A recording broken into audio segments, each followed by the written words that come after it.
कलेसी सास अंत में प्यार उमड़ा। अरे उठ जा रे उठ जा, कब तक सोएगी कलेसी औरत, उठ जा। सुबह सुबह कलेस कराने के लिए लेट उठती है ये औरत, पता नहीं क्या हो गया।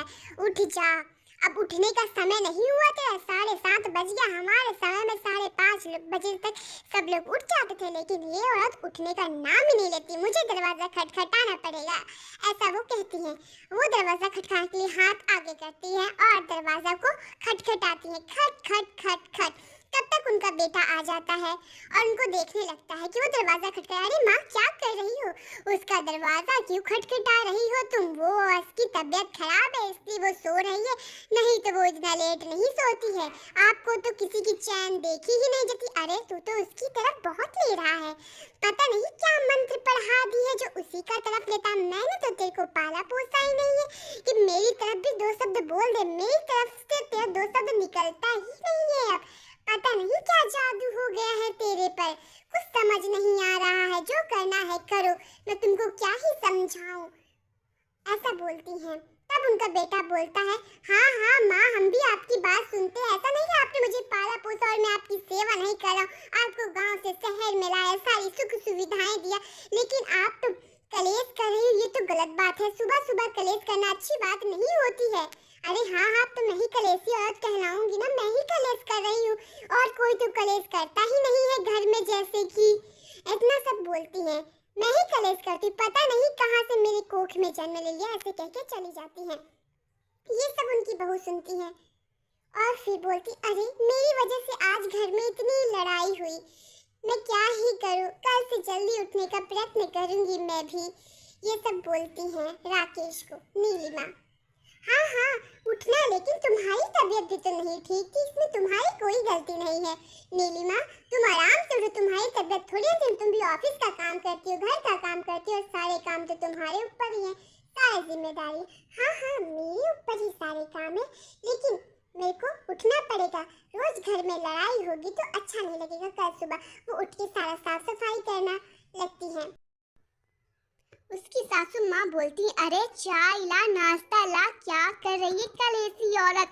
कुछ काम धंधा तो रहता नहीं है, खाना भी टाइम पे ना दे। वो खाना लाती है और वो खाती है और व्यंग निकालती, अरे ये खाना है कि जहर है? नमक तो इतना तेज। अरे माँ जी, मैंने तो सही बनाया और सबको सही लग रहा। अरे मेरे को नहीं लग रहा ना सही, बुढ़ापे में जहर खिला के जल्दी ही मारना चाहती है मेरे को। सब पता है तेरी सारी साजिश, मेरे को जल्दी मारने का जो तेरा प्लान है वो कामयाब नहीं होगा बहू। मैं तेरे साथ ऐसे ही रहूंगी, हमेशा तेरे को कलेश करती रहूंगी। अगली सुबह वो झाड़ू लगाती है, ऑफिस का काम करती है, चाय बनाती है और फिर नाश्ता भी उनको दे देती है। अरे चाय है ये, जहर है जहर, पूरी की पूरी शक्कर भर लाई है। दूध नाम की चीज नहीं थी क्या किचन में जो पूरी शक्कर भर के लाई है?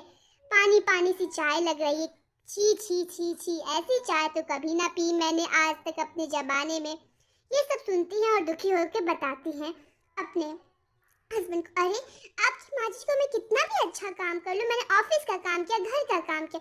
हाँ हाँ अरे चुप रहो, मैं समझ गया समझ गया। वो ऐसे ही कलेश करती रहती है। रुको मैं पिताजी से बात करता हूँ इसका कुछ निर्णय निकालने के लिए। पिताजी के पास जाता है। पिताजी, माँ हमेशा नीलिमा के ऊपर कलेश ही करती रहती है, उसे सुबह उठने का फोर्स करती है। वो 7:30 बजे उठ जाती है क्योंकि वो रात को ऑफिस का भी काम करती है। माँ जी कभी समझती क्यों नहीं है? ऐसा क्या हो गया है माँ जी, पहले तो ऐसे नहीं थी। अरे बेटा, उसको सबक सिखाने के लिए हमें बहू को गांव ले जाना चाहिए। वो गांव जाएगी तो वो भी समझ जाएगी कि अगर बहू गांव में काम कर ले रही, यहाँ भी काम कर ले रही है, मतलब बहू बहू है, क्योंकि उसको पहले से ही गांव की बहू चाहिए थी ना। चलो जाते हैं। वो लोग स्टेशन पे पहुंचे, गांव गए। अरे ये झोपड़ी, ऐसा सब आश्चर्य हो गए। अरे ये झोपड़ी में कैसे रहेंगे? कोई नहीं, मैं एडजस्टमेंट कर लूंगी, ऐसा कहती है। और फिर कहती है, बट मैं इसमें काम कैसे करूंगी, मुझे तो कुछ इतना खास आता नहीं है, ऐसा कहती। अरे बेटा कर लोगी, एडजस्टमेंट कर लो, थोड़ी दिन की ही बात है, हम ज़्यादा दिन इस गांव में नहीं रहेंगे, बस कुछ समय के लिए ही इस गांव में आए, ऐसा उनके ससुर जी कहते हैं और खूब ज़्यादा समझाते हैं कि कुछ दिन ही रहना है इस गांव में। इस झोपड़ी में, लेकिन सुविधाएं नहीं मिलेंगी शहर जैसी। चूल्हे में खाना बनाना पड़ेगा, नीचे सोना पड़ेगा, ये सारी सुविधाएं यहाँ की हैं। शहर जैसी सुविधा नहीं है। इतना सब समझाते हैं और वो खाना बनाने के लिए झाड़ू लगाती है पहले, और फिर खाना बनाने जाती है। गैस जलाने की कोशिश करती है, अर्थात चूल्हा जलाने की कोशिश करती है, लेकिन चूल्हा तो जलने का नाम ही नहीं ले रहा था। फिर भी चूल्हा जलाती है, जल गया। ये सब सास देखती ही रहती है उसकी, और कैसे और खाना अरे स्वादिष्ट बना है, और वो सो जाती है। अरे ये तो एकदम गांव वाली बहू की तरह काम करी, ऐसे सोच रही थी सुबह उठ के। अरे हाँ हाँ, अपनी बहू तो एकदम काम कर लेती है गांव की तरह। पता नहीं, मुझे लगा था इसको ऑफिस के ही काम आते। हाँ हाँ हाँ, उसको सारे काम आते हैं, लेकिन तुम ही नहीं समझती हो। अब जाओ तुम भी, जाके पानी लाओ कुआं से। क्या वो भी उससे ही मंगवाओगी क्या? वो जाती हैं कुएं से पानी लेने, और उनकी बहू भी उनके साथ जाती है। उनकी कुछ सहेलियां दिखती हैं वहां पर। अरे कैसी हो शकुंतला, तुम सही तो हो? कैसा हाल चाल है तुम्हारा, बताओ? अरे शहर वालों का हाल चाल अच्छा होता है, यहाँ वालों का क्या हाल चाल अच्छा? तो छोटी सी झोपड़ी में दिन भर काम करना, खाना बनाना, यहीं तक तो हम सीमित। तुम तो सोफे बेड पे सोने वाली हो।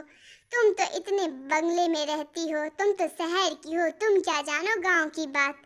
गाँव बड़ा ही बोझजनक है, ऐसा कहती। हाँ हाँ, तुम तो शहर में रहने वाली हो, तुम्हारी बहू भी शहर की, उसको क्या ही आता होगा गांव के काम? कुछ नहीं आता होगा, ऐसा वैसा कहती। अरे नहीं नहीं, मुझे सारे गांव के काम आते हैं। हम तो कुछ दिन यहाँ घूमने के लिए आए, हम यहाँ रहने के लिए थोड़ी ना आए। मुझे गांव के सारे काम आते हैं, मुझे कोई दिक्कत नहीं है, क्योंकि मैं पहले भी गांव में रह चुकी हूँ। वो ऐसे बात को टालने के लिए बोल देती है, और उसकी सास भी खुश हो जाती है बात सुन के सबके सामने। और अगले दिन ही वो शहर निकल जाते हैं और चैन की नींद सोते हैं। मेरी बहू गांव और घर का दोनों काम कर लेती, बड़े गर्व की बात है मेरी। और वो सुधर जाती है, और वो कभी परेशान नहीं करती।